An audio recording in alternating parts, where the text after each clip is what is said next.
Hey, so this episode's about spacing and my roots to Dark Souls.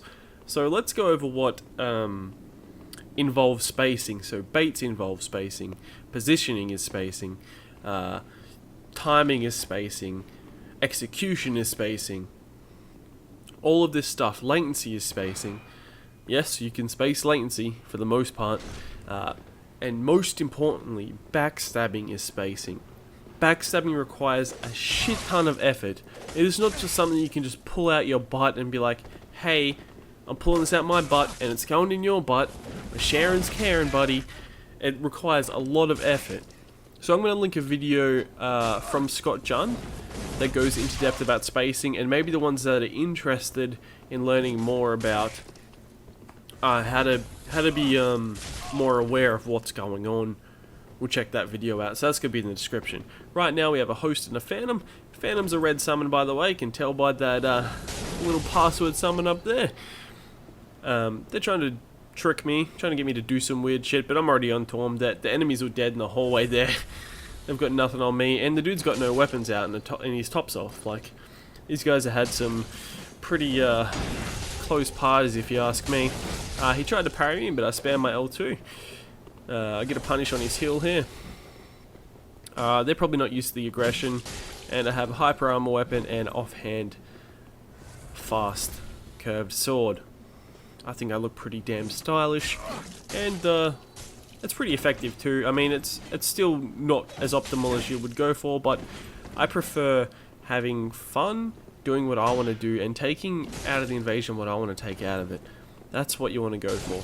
You want to have something you can take out of the invasion. Be it fun, be it new techniques, be it something you've been trying for ages that you pulled off. But back to this fight. So the Phantom sat down there because they've been trading hits due to friendly fire. The host wants to slow the fight down a bit, wants to focus more on spacing, but there is latency between us. So even if we space really well, we're going to get trades. He wins the trades, but I'm winning the mind war here. I'm getting him to spam more often. Allows me to set baits up, and spacing comes into these baits. Making myself look weak comes into this. So I have an offhand Mirakumo, which they already know about. So I do a flip towards them, making it seem like I'm vulnerable. I go for the poise trade, but I still manage to get the hit off because of my timing that interrupted their attacks. The host comes back in, I win the trade, and his reaction time, I guess, is a little bit slow here, and dies. That's all she wrote.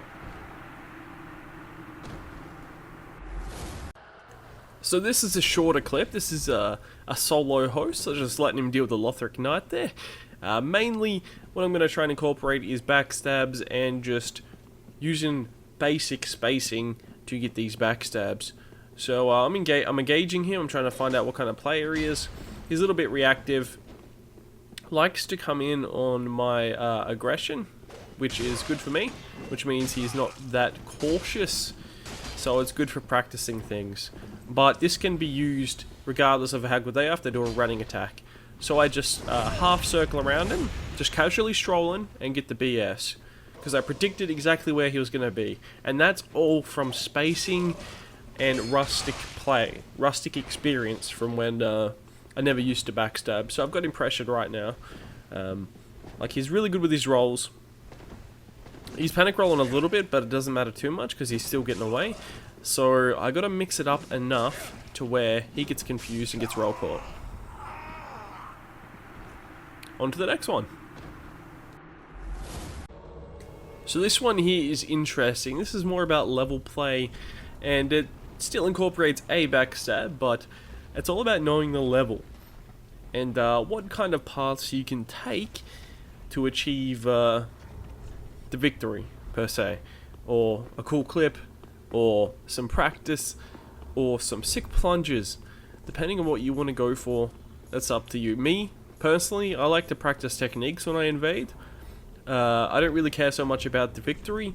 It's more like, what can I do in this invasion that either improves my game or gets me the desired like clip, for instance, that I want. So right now I'm just making my way up because I seen him up there on the ledge. He doesn't expect it. I can easily just sneak in behind him. Get that cheeky BS. And now he has to deal with the enemies he was shooting at with the bow. And they feasted on his corpse. On to the next one.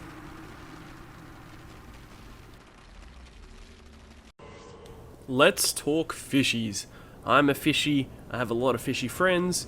I also have a lot of rustic friends that are getting their webbed feet, I guess you could say. And that's really fucking good. I really like seeing people trying new things. That's what I'm all about. That's what a lot of fishies are also all about. That's why you'll see, especially if you go and watch their videos, say for Barbo for instance, iBarbo, he does a lot of technical play. He literally swaps all his armor out and then riposte someone after a parry. This is all risk-taking stuff. It all involves a lot of precise timing, practice, dedication, and effort to keep going for it.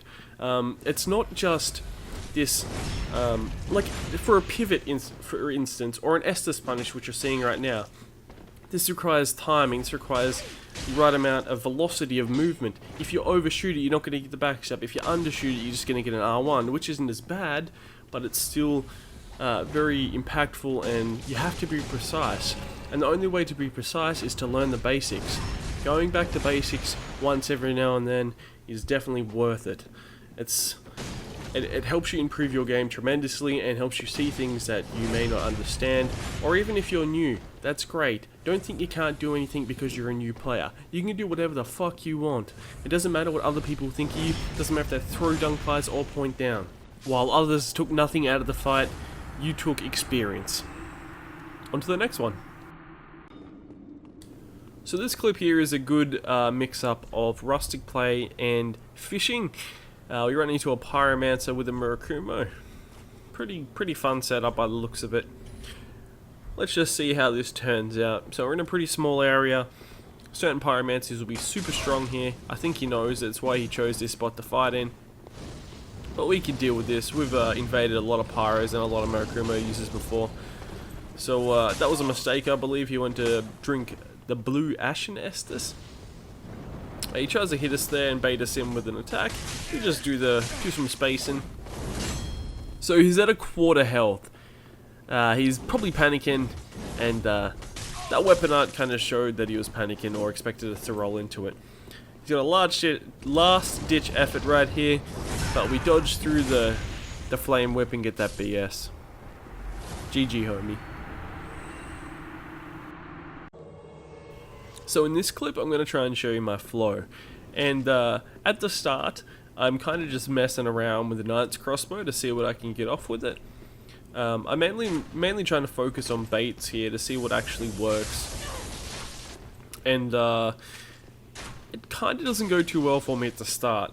So I'm just sticking around with Lightning Arrow and the Knight's Crossbow.